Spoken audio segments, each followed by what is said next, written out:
Hello दोस्तों, स्वागत है आपका नई क्लास में नए टॉपिक के साथ में। कल आपका केमिस्ट्री का पेपर है और आपने अगर बहुत कुछ पढ़ लिया है या फिर कुछ भी नहीं पढ़ा है तो आज की क्लास के अंदर आपके सारे डाउट क्लियर हो जाएंगे। आप अपना पेपर 70 में 70 का करके आओगे, ठीक है ना। तो देखो मैंने यहाँ पर क्या किया है, आपने अगर कुछ भी नहीं पढ़ा है और आपने सब कुछ पढ़ लिया है तो ये क्लास दोनों लोग देख सकते हैं, क्योंकि इससे आपके अंदर के जितने भी डाउट है, जितने भी आपके अंदर के संशय हैं वो सब दूर हो जाएंगे, ठीक है ना। देखो सबसे पहले तो यहाँ पर मैंने कम से कम 40 के करीब टॉपिक लिखे हैं, चैप्टर वाइज टॉपिक लिखे हैं और बिल्कुल सिलेक्टेड टॉपिक लिखे हैं, यानी कि सिलेक्टेड पूरी किताब में से छाट के जो भी सिलेक्टेड टॉपिक है, जो भी आपके पेपर में आने के हैं, ज्यादा से ज्यादा आने के आपके पेपर के अंदर चांस रखते हैं, उनको यहाँ पर लिखा गया है। यहाँ पर जो कम चांस रखता है, बहुत कम चांस रखता है, उसको तो लिखा ही नहीं गया है, ठीक है ना। लेकिन उसको भी हमें पढ़ना है, किस प्रकार से पढ़ना है, क्या क्या चीजें हैं, सब आपको बताऊंगा। उससे पहले ये सुनो कि केमिस्ट्री की एक बाकायदा पूरी प्लेलिस्ट बना दी गई है, ठीक है ना। उस प्लेलिस्ट को आप स्क्रीन पर देख सकते हो, साइड से आपको शो हो रही होगी, ठीक है ना।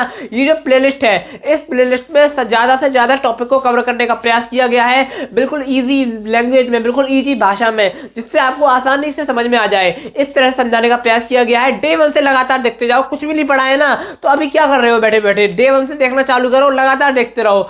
मतलब इस जो आपकी 25-26 डे की सीरीज है, ज्यादा लंबी हो नहीं पाई क्योंकि टाइम नहीं था, लेकिन इसमें जो भी करवाया गया है वो आपके लिए इंपॉर्टेंट है, आपके पेपर में आ सकता है, ठीक है ना। तो आपको ये क्या करना है, अच्छी तरह देख लेना है, नोट नहीं बनाने मत बनाओ, लेकिन एक बार देख लो, छोटी छोटी सी वीडियोस हैं, आपको मजे मजे में आसानी से चीजें याद हो जाएंगी, ठीक है ना। इसको देख लेना है। उसके बाद क्या करना है, उसके बाद आपको एक कॉपी लेनी है, उसमें क्या करना है, इन सारे टॉपिक्स को नोट कर लेना है और नोट करने के बाद देखना है कि मुझे इनमें से कौन सा आता है और कौन सा नहीं आता है, ठीक है ना। जो आता है वो तो आता है और जो नहीं आता है उसको पढ़ना है। अरे जितना पढ़ पाओ उस आखिरी टाइम में, मैं हर बार कहता हूँ, हर क्लास में कहता हूँ, जितना पढ़ पाओ उतना पढ़ो। कोई कह रहा है 10 पढ़ो, क्यों पढ़ो 10, 12 पढ़ो, 13 पढ़ो, 14 पढ़ो, 12, 13, 14 क्वेश्चन पढ़ो। कोई कह रहा है ये 5 पढ़ लो पास हो जाओगे, नहीं, ज्यादा से ज्यादा पढ़ने का प्रयास करो जितना हो पाएगा।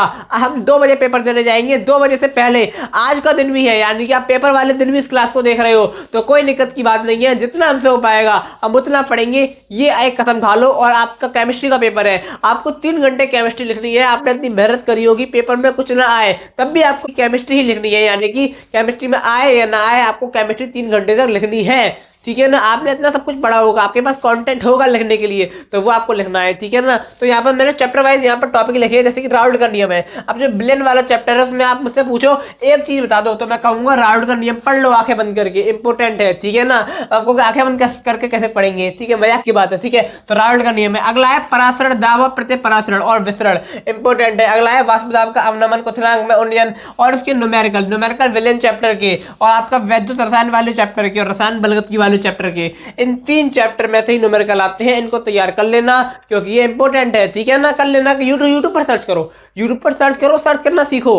आप लिखोगे विलेन चैप्टर की न्यूमेरिकल प्रैक्टिस, बहुत सारे न्यूमेरिकल आ जाएंगे, उनकी प्रैक्टिस करो, आराम से कर लोगे, ठीक है ना, बहुत आसान है, ठीक है। वैद्युत रसायन में आपका विशिष्ट चालकता हो गया। कोलराउस का नियम देखो, अगर राउल्ट का नियम नहीं आया तो कोलराउस का नियम 100% आएगा, ठीक है। तो इंपॉर्टेंट है कोलराउस का नियम, मैंने करवाया है, कोलराउस का भी करवाया है, राउल्ट का भी करवाया है, ठीक है। मेन चीज जो है प्लेलिस्ट में करवाती है, एक बार जाकर प्लेलिस्ट को देखो। उसके साथ में मैंने एक क्लास और दी थी, प्लेलिस्ट के अंदर ही है वो, उसमें मैंने आपको नेम्ड रिएक्शन, जितनी भी सारी इंपॉर्टेंट नेम रिएक्शन हो सकती थी वो बताई गई है। और ये नेम रिएक्शन आपके पेपर में 10 से 15 नंबर की आ जाती है कभी कभार, तो इसलिए इंपॉर्टेंट है, इसको भी कर लेना, ठीक है। यानी कि जितना भी टाइम मिल रहा है उस टाइम में अपना बेस्ट देने का प्रयास करो, ठीक है। तो यहाँ पर चीजें लिखी हुई है, आप इनका एक बार स्क्रीनशॉट ले लो और इनको अपने फोन में रहने तो मत करो नोट, लेकिन ये देख लो कि मुझे इनमें से क्या आती है और क्या नहीं आती, ले लो इनका स्क्रीनशॉट,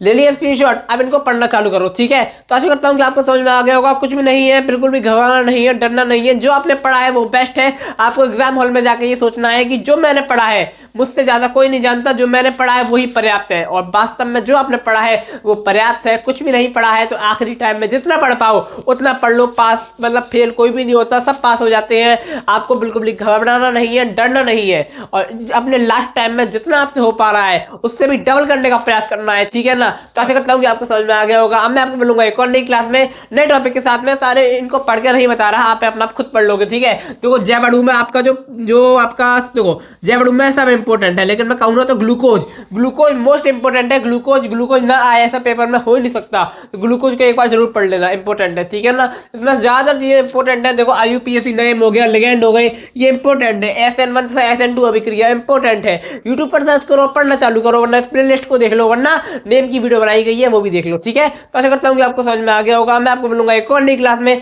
नए टॉपिक के साथ में। तब तक के लिए जय हिंद, जय भारत।